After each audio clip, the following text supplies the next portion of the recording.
Well, sticking with the by-election wins now, these historic swings to Labour, and do they spell long-term trouble for the Conservative Party?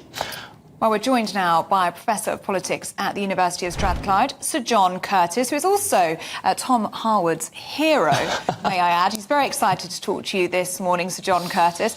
Well, Sir Keir Starmer says the results show that people overwhelmingly want change. And that is fair to say, isn't it? Because they are on an extraordinary run at the moment with Rutherglen, Selby, Mid Beds and Tamworth.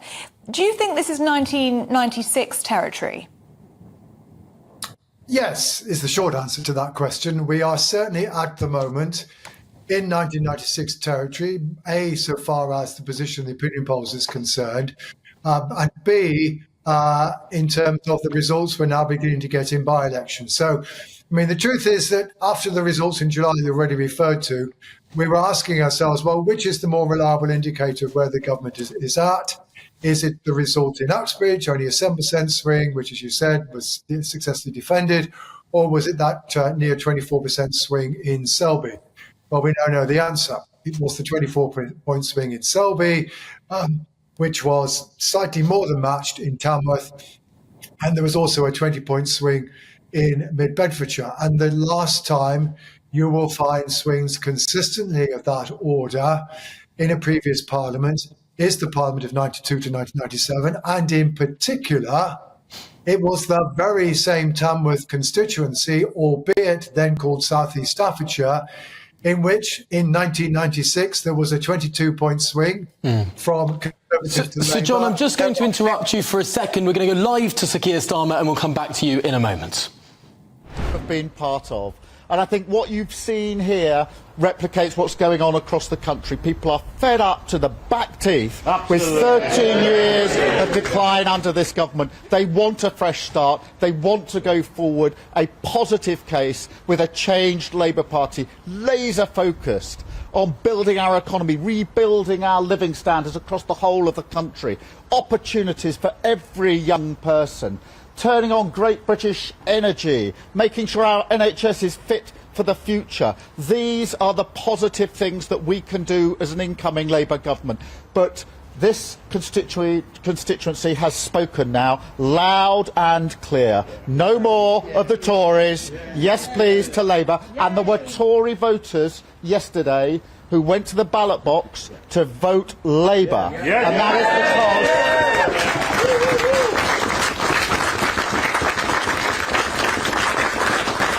that is because they are fed up with the decline and despairing at the party they used to vote for.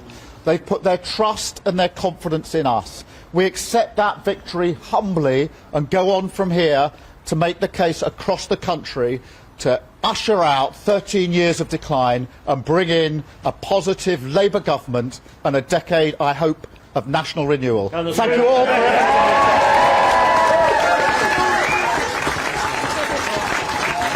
There we have it, Sir Keir Starmer speaking in Tamworth. He has been to both of the constituencies that his party won this morning now, and saying perhaps quite optimistically that he now wants a decade in power. A decade of national renewal was his phrase used there. Let's turn back to Professor Sir John Curtice.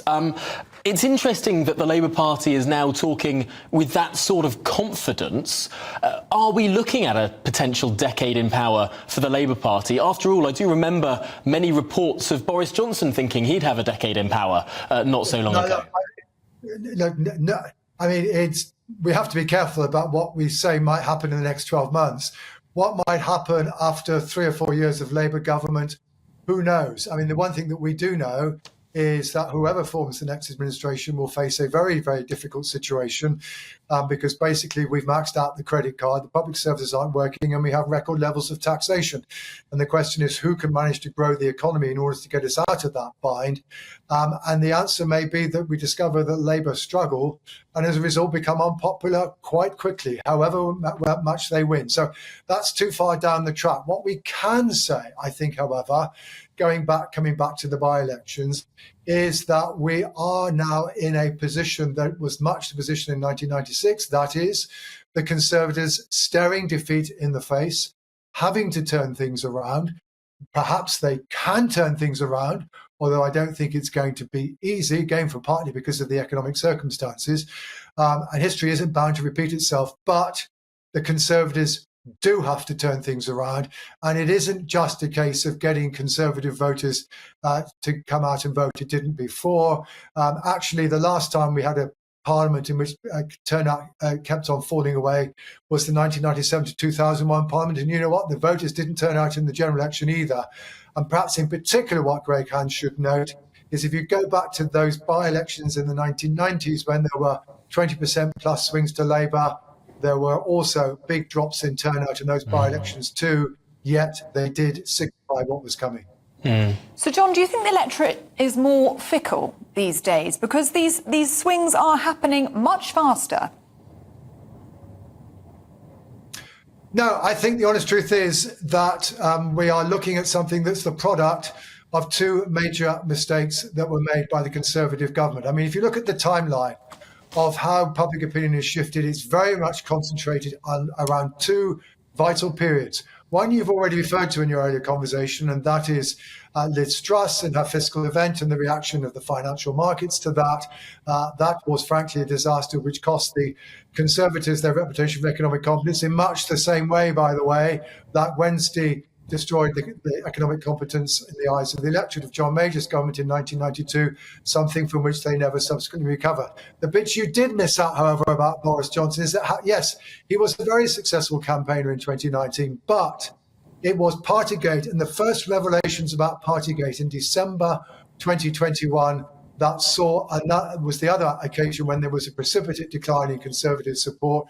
And the truth is the problem that the Conservatives face is that the electorate are reacting, A, to one leader whose veracity is now widely doubted, including, of course, amongst his own MPs, which is why they eventually got rid of him, and B, another whose competence is also now widely doubted. And overcoming those two clouds is very difficult. Labour basically, Sir Keir Starmer is very keen to claim the credit and say everybody's wanting to vote for a changed Labour Party. Well, the changes of the Labour Party have probably helped Labour to profit from the Conservatives' misfortune.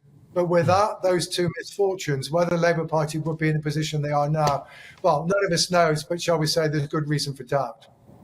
Now, Sir John, I do want you to respond to a viewer comment that we've had in an email this morning from Graham, who has said what isn't being picked up is the swing to the Reform Party. Now, Graham predicts there'll be a hung parliament. I note that the Reform Party did just about hold on to their deposit in Tamworth. Not a big vote for them, but, I mean, these small votes for reform could matter in certain key seats.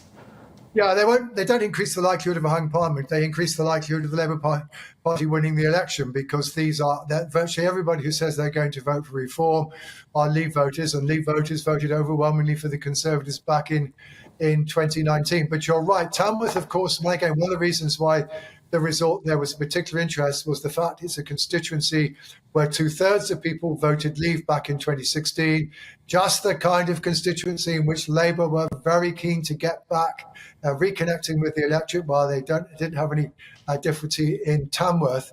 But of course, that relatively high support for Leave is reflected in 5% going to reform. And, one of the problems the Conservatives has is that, there are some Leave voters who are critical of Brexit because in the end it hasn't turned out as they hoped. It's not proved to be as economically successful as they at least think it expected it to be. But equally, there's another group who feel that Brexit just never been pursued properly, it's never been implemented properly, and they are probably the folk who are now more inclined to wander off to reform. But the problem is, therefore, that Leave coalition that Boris Johnson brought together is now quite badly fragmented. It's very difficult, of course, the Tories, if they chase after that, are they abandoning some of those so-called blue wall seats, the more Remain-leaning seats that, of course, Boris Johnson won as well? How do they keep this coalition together? If they chase after one end, do they lose more from the other, or vice versa? I'm afraid we have run out of time for this conversation, Sir John, but thank you very much for your time this morning. We really appreciate it.